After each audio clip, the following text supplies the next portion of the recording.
محکمہ موسمیات کے مطابق ملک بھر کے بیشتر اضلاع میں بارشوں کے باعث ایک بار پھر سردی کی شدت میں اضافہ ہو گیا ہے، جبکہ ملک کے بیشتر بالائی علاقوں میں مطلع ابر آلود رہنے کے علاوہ کشمیر، گلگت بلتستان، بالائی پنجاب اور بالائی خیبر پختونخوا میں بارش اور پہاڑوں پر برف باری کا امکان ہے۔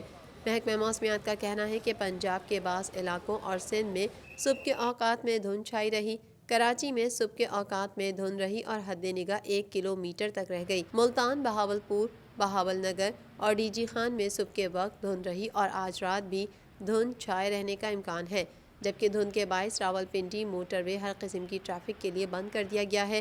محکمہ موسمیات کے مطابق سندھ میں بیشتر علاقوں میں موسم خشک اور سرد رہے گا۔ بالائی پنجاب میں مطلع ابر آلود رہنے کے علاوہ خطہ پوٹھوہار، میاں والی، سرگودھا، فیصل آباد، لاہور، گوجرانوالہ، سیالکوٹ، نارووال اور جھنگ میں بارش کی توقع ہے۔